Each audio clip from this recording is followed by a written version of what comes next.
Have you ever looked at someone in a position of power and thought, how on earth did they get there? We've all witnessed it. People who seem thoroughly incompetent rising to positions of authority, while more capable individuals stay stuck in the shadows. Think of Emperor Nero fiddling while Rome burned, or Elizabeth Holmes building a $1 billion company on a product that never worked.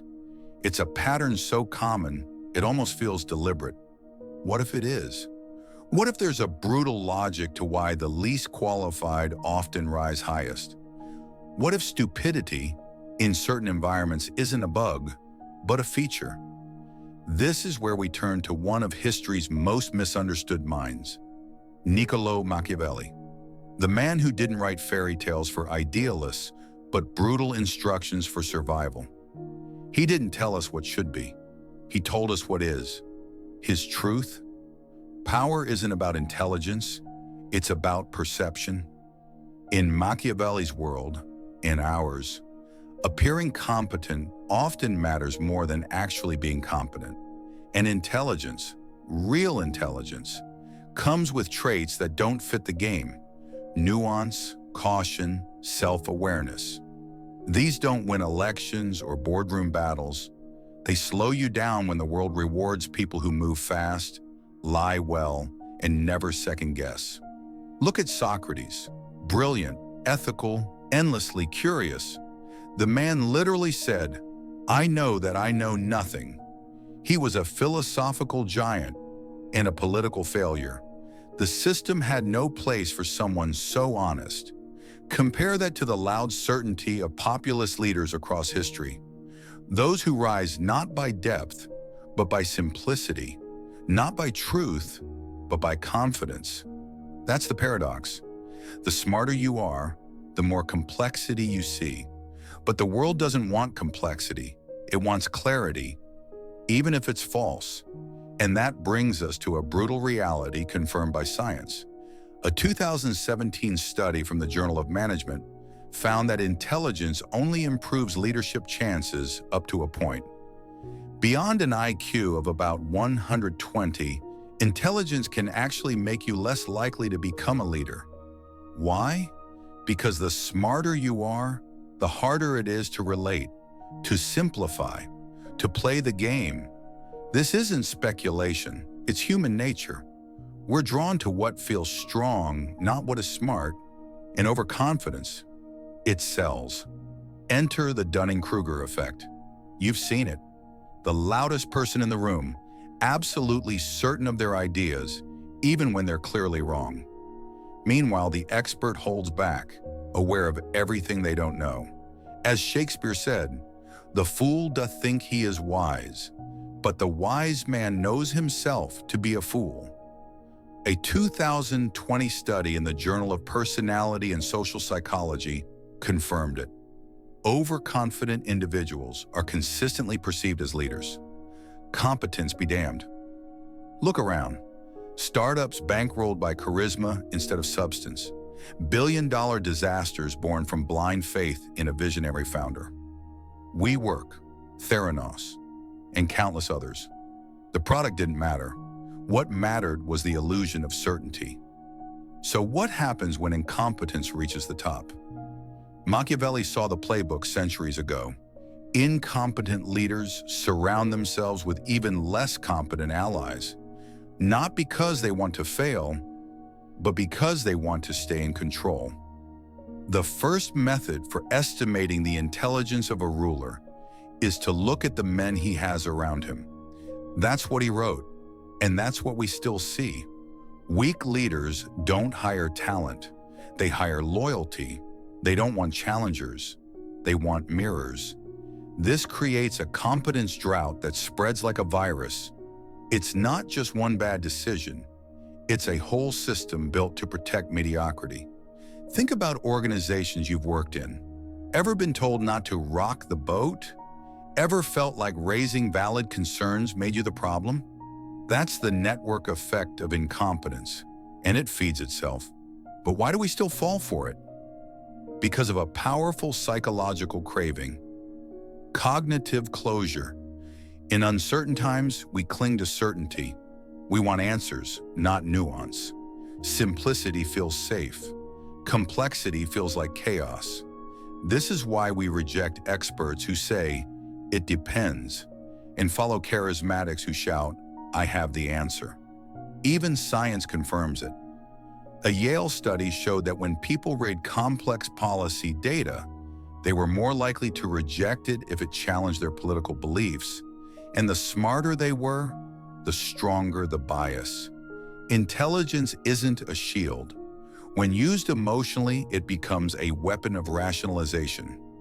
Now layer this with something darker: morality.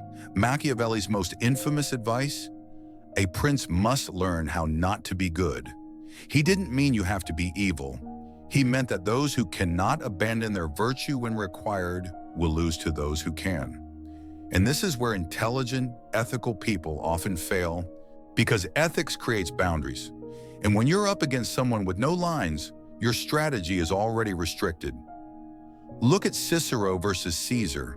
One followed rules, one rewrote them. Caesar won, Cicero died. Even today, ethical politicians get buried under smear campaigns. Honest CEOs get outmaneuvered by those who make promises they never plan to keep. Because in a race with no rules, the rule follower is the underdog. And if no one else respects the rules, why should the result? But this doesn't mean we give up. It means we wake up. We start seeing what kind of environments reward competence and what kind reward illusion. Systems matter. Fields like surgery, engineering, aviation, they have clear feedback loops. If you're incompetent, people die. So the system filters for skill. But in politics, in media, in corporate boardrooms padded by PR and spin, results can be faked, blame can be shifted, and style outruns substance. This is where Machiavelli's warning becomes real. In systems without accountability, appearance wins. So what can we do? How do we protect ourselves from being manipulated by the confident fool or the charming fraud? We start with awareness. You can't fight what you don't understand. And what you just heard, that was the foundation. In part 2, we go deeper. The exact psychological tactics incompetent leaders use to entrench power, how tribalism and identity fusion shield them from criticism, and how you can develop mental immunity against deception. And the most important truth of all, why understanding the darkness isn't surrendering to it. It's gaining the power to create light. If you think incompetent leaders stay in power by luck, you're not paying attention. They use precise psychological tactics, not by accident, by design. Let's break them down. First, they exploit tribalism, not just identity politics, identity fusion. They don't just lead a group, they become the group. Any attack on them feels like an attack on their followers' very sense of self. That's why some supporters will defend their leader, no matter how many lies, scandals, or failures stack up. Because defending the leader feels like defending themselves. It's psychological warfare. Machiavelli would have called it immunity by devotion, not earned through competence, but by anchoring identity. When you become someone's symbol of purpose, logic becomes irrelevant. Emotion takes the wheel.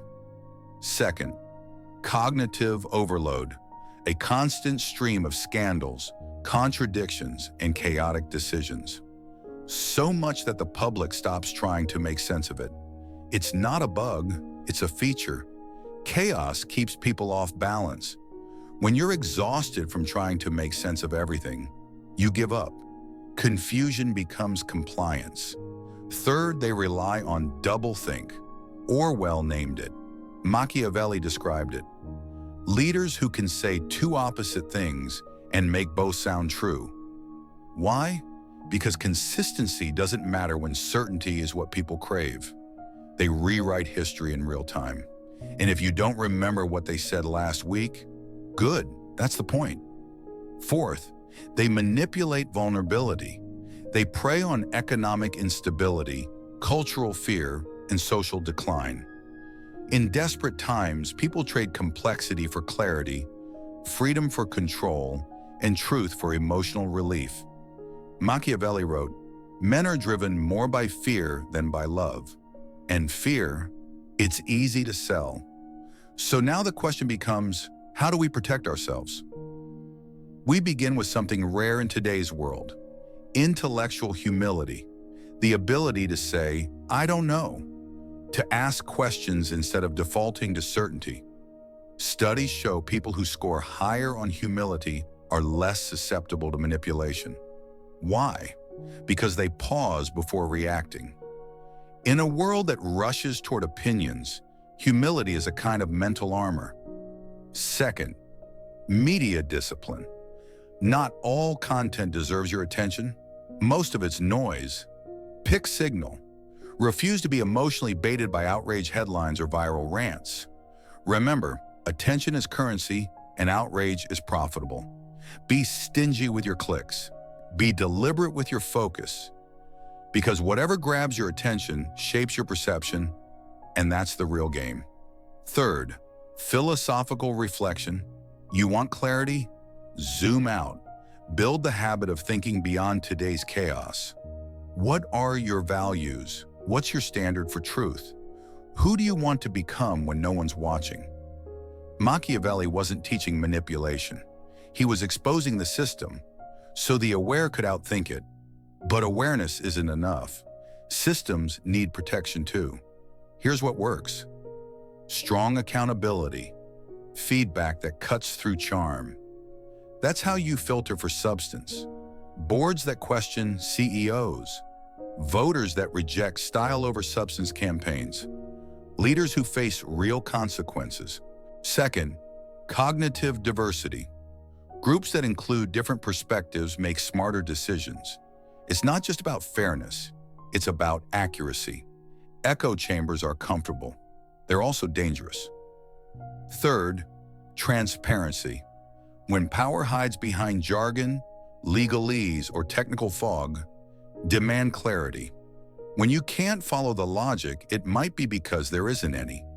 Complexity is often just camouflage, which brings us to the final question: what kind of people actually deserve power? It's not the loudest, not the most certain, not the ones with the perfect image. It's those who combine intelligence with courage, humility with clarity, power with restraint. Machiavelli warned us that appearances rule the world, but he never said we were doomed to accept it.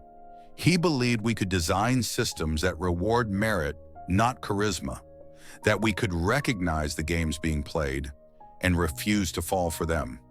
So let's be clear. You don't defeat manipulation by being louder. You win by being wiser. You don't need to chase every flashy answer. You build a filter so sharp noise can't get through. And you don't fight tribalism with more division. You lead with questions that cut deeper than beliefs. What's true? What matters? What kind of world do we want to leave behind? This is the real lesson. Yes, stupidity often rises, but only when systems let it. Only when we reward confidence over competence, certainty over substance. It's not inevitable, it's designed. And anything designed can be redesigned. So ask yourself, where are you giving your power away? To loud voices, easy answers, or unearned authority? Where can you build clarity in how you think, how you choose, and how you respond? Because in the end, understanding the darkness is not the same as surrendering to it. It's learning to turn on the light. If this video shifted your thinking, let it do more than echo. Apply it, share it, talk about it.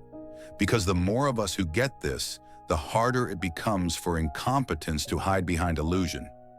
Subscribe for more clarity. Comment below with the pattern you've seen most in your world. And remember, the system wins when you stay asleep. But you're not sleeping anymore. Stay sharp, stay aware, stay awake.